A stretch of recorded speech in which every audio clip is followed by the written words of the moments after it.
Hello everyone, কেমন আছো তোমরা? আশা করি সকলেই খুব ভালো আছো। আর তোমাদের ভালোবাসার আশীর্বাদে আমরাও খুব ভালো আছি। আর প্রত্যেক দিনের মতো ব্লগের শুরুতে বড়দের চরণে আমার প্রণাম, আমার ছোটদেরকে অনেক অনেক ভালোবাসা। আর আজকে হচ্ছে বৃহস্পতিবারের ব্লগটা আমি তোমাদের সাথে শেয়ার করছি। টাইটেল আর থাম্বনেল দেখে তো তোমরা তো নিশ্চয়ই বুঝতে পারছো আজকে ব্লগটা কি নিয়ে। একদমই ঠিক, যে রাঁধে সে কিন্তু চুলো বাঁধে। আর এটাই বলতে চাইছি, মেয়েরা কিন্তু কোনো অংশে কম নয়। আমি কিছু না হয় বাইরে চাকরি বাকরি করি না, কিন্তু যারা বাইরে করে ঘরে ম্যানেজ করে তাদের কথা ভাবতো। সমস্ত দিকে যারা চাকরি করে না তারাই বা কোথায় কম। একজন নারী ঘর সামলে, তারপর ছেলে সামলে, তার সংসারের মঙ্গল কামনার জন্য গোটা লাইফটাকে পার করে দেয়, এটা কিন্তু কম নয়। তো চলো আজকে ব্লগটা তোমাদের সাথে শেয়ার করি আমি। আর দেখো, এটা কিন্তু রাত্রিবেলা না, এটা কিন্তু সকালবেলা। আমি দেখাই তোমাদের। এই যে জানলাটা বন্ধ আছে এখন রান্নাঘরের, বেশিরভাগ টাইমে আমি রান্নাঘরেই কাটিয়ে দিই সকাল থেকে রাত পর্যন্ত। বাইরের কাজেও থাকি, কিন্তু রান্নাঘরে একদম ভালোভাবে এখানে ভালো লাগে, সেই জন্য এখানেই আমি বেশিরভাগ ইনস্টাগ্রাম থেকে শুরু করে ইউটিউব বেশিরভাগ টাইম এখানেই কাটিয়ে দিই। তো চলো আজকে ব্লগটা বেশি বক না করে আরম্ভ করি, তোমাদের সাথে শেয়ার করি। চলো।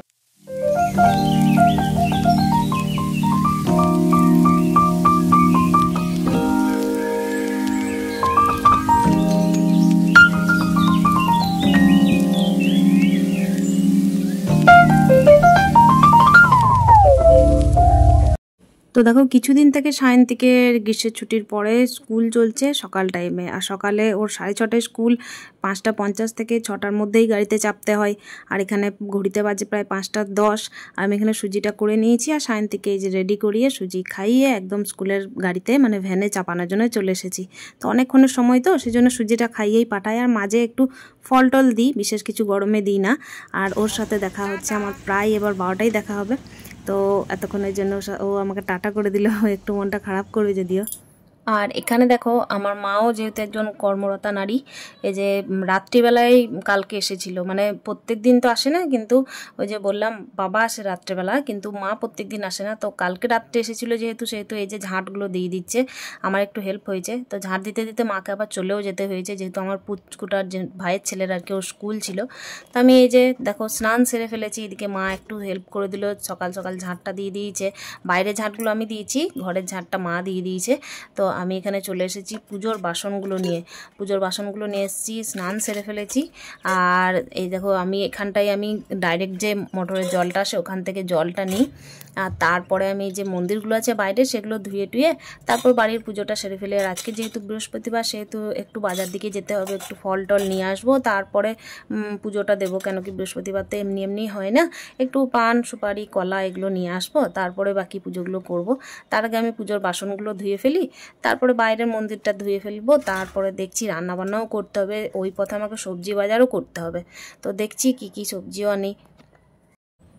আর এই যে মন্দিরে দেখছো, আমি প্রায় দিন এটা শেয়ার করি যে দুর্গা মন্দির বাইরের, এটা বাড়ির সামনেই একদম। তো এটাকে আমি বিশেষ করে যদি না ধুই তাহলে আমার একদম মন শান্তি হয় না।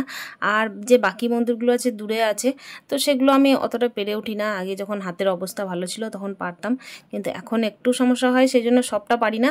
তবে চেষ্টা করি অতি অবশ্যই, কেন কি এখান থেকে একদম অত দূর জল নিয়ে যাওয়া আসা করা আমার পক্ষে সম্ভব হয় না।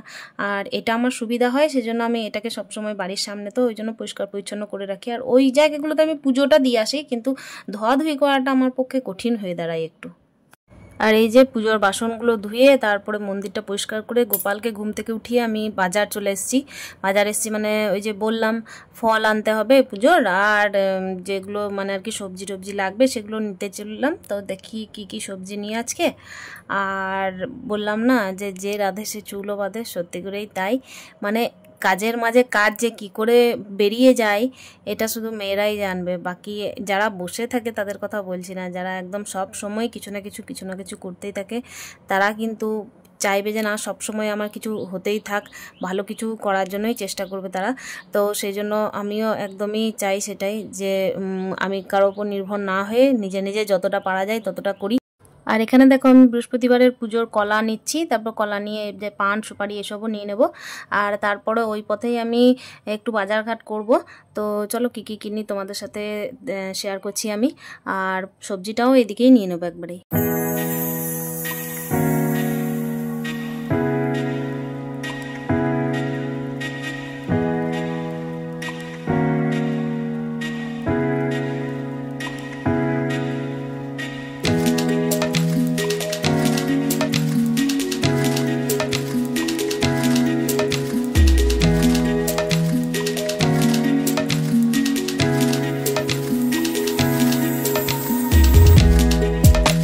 আর এখানে দেখো ওই যে বললাম চতুর্দশী পুজো আছে, তো ওই পুজোটার ফলগুলো কেটে রেডি করে দিয়েছি।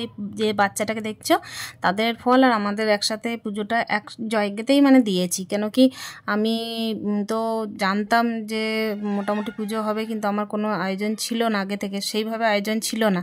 কিন্তু ওই যে বাচ্চাটার মাটা আমাকে বললো যে পুজোটা আমাদেরও দিয়ে দিও, তো আমি এক জায়গাতেই এখানে রেডি করে দিয়েছি। আর ওই বাচ্চাটাকেই বললাম যে তুমি চলো, তারপর আমি যাচ্ছি। এদিকে আমি রান্না বান্নার আয়োজনও করতে আরম্ভ করে দেবো। তো ওখানে আমি পুজোটা নামিয়ে দিয়ে এসেছি। তারপরে এখানে আমি এই যে সবজি টবজি কাটতে লেগেছি। আজ তো বৃহস্পতিবার, তাই নিরামিষের আয়োজনটাই হবে। সয়াবিন হবে আর একটু বড়া ভাজা করব, তার সাথে করব একটু ডাল আর আলু সেদ্ধ বা কিছু একটা ভাজা। তো বাস এইটুকুই হবে আজকে, বিশেষ কিছু আর করব না। আর যদি মন চায় তো পোস্তও করতে পারি। তো দেখা যাক আজকে কি কি করা যায়। আর এখানে আমি আলু কাটছি, এখানে মুড়ি খাবার জন্য কুমড়ো আলু কাটছি, তারপরে সয়াবিনের আলুটাও কেটে নিচ্ছি। তো তারপরে দেখো আমাকে ওইদিকে পুজোর জায়গায় একবার যেতে হবে রান্না টান্না কমপ্লিট করে। তো এর মাঝে আমি আর যাচ্ছি না, কেন কি সব দিক সামাল দেওয়া একসঙ্গে মুশকিল। হেসেলে ঢুকে তো আর পুজোর জায়গায় না যাওয়াই দরকার। তো এই যে এখানে আমি সয়াবিন চাপিয়ে দিয়েছি, মোটামুটি মশলা দিয়ে আদা জিরে দিয়ে কষিয়ে চাপিয়ে দিয়েছি। আর এখানে দেখো একটু বড়া ভাজা চাপিয়েছি, তো ওটা দিয়ে আমি একটু টক করে দেবো আর একটু সায়ন্তিকের জন্য এমনি বড়া রেখে দেবো। তো এটাই করব আজকের তরকারি, আর কিছু বিশেষ করব না। সয়াবিন থাকলে সায়ন্তিকের আর কিছু চাই না, আর আমাদের মেয়েদের তো যা হয় সবই চলে যায়, কোনো ব্যাপার না। তো মাঝে সাঝে যখন আমিষের বার থাকে তখন তো যেটা হওয়ার সেটা হয়ই। আর এখানে দেখো পুজোর জায়গায় চলে এসেছি। তো এই যে বললাম সংসারে কাজ সামলে তারপর মেয়েরা কিন্তু কিছু করতে বিশাল এক্সপার্ট। মানে বিশাল এক্সপার্ট বলতে কাজ মানে এই যে রোজগার বাইরে সেটাই নয়, বাড়ির কাজকে কিন্তু তারা রোজগার না হলেও একদম তৎপরভাবে করে। এত কিছু ভেবে দেখে না যে তাদের কি পাচ্ছে, তারা কিছুটা পেলো নাকি হারিয়ে ফেললো, এইসব কিছু দেখে না। তবে হ্যাঁ, একটা জিনিসের খুব প্রয়োজন হয়, যেটা হচ্ছে যে প্রত্যেকের ভালোবাসা। ভালোবাসা পেলে কিন্তু মেয়েরা চট করে করতে পারে। আমি সবার ক্ষেত্রেই বলছি, যারা ব্যতিক্রম আছে তাদের কথা আমি বলতে পারছি না। 8টার পর যেতে বলেছে তো, তাহলে চললাম আমি।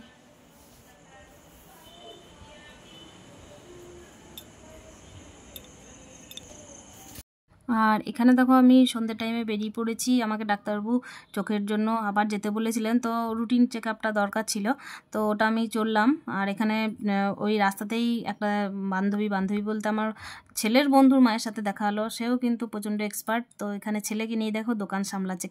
আর সায়ন্তিককে আমি বাড়িতে রেখেছি, মা এসেছে ভাইয়ের ছেলেকে নিয়ে। তো ওদের দুজনকে আমি ওখানে রেখে তারপরে আমি বেরিয়ে পড়েছি এখান থেকে। আর এই যে ডাক্তারখানায় চলে এসেছি আমি। ডাক্তারখানায় এসে আমার তো ক্যামেরাটা এখানে অন করে রাখা যায় না, তো হালকা ফুলকার মধ্যে দেখালাম আর কি।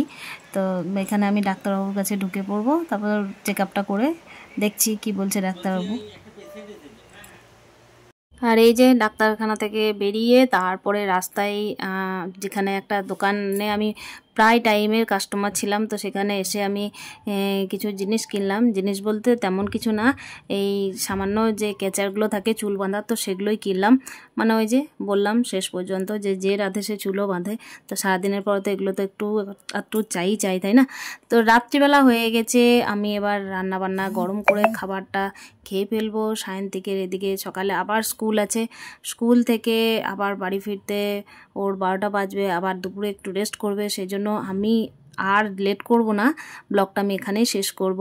কেন কি যত রাত করব তত ওর ঘুমাতে দেরি আর উঠতে একদমই গা চাইবে না। তো সেটার জন্য আমি তাড়াতাড়ি করে খাবারগুলো আমি এখানে গরম করে নিচ্ছি, তারপরে আমি ওকে খাইয়ে ফেলবো, তারপর রেস্ট করতে চলে যাব। তো ব্লগটা যদি এখানে একটুও ভালো লেগে থাকে তো অতি অবশ্যই তোমরা লাইক করো, কমেন্ট করো, শেয়ার করো, সাবস্ক্রাইব করো। আর দেখা হচ্ছে নেক্সট ব্লগে। ততক্ষণের জন্য স্টে হ্যাপি উইথ হ্যাপি মন।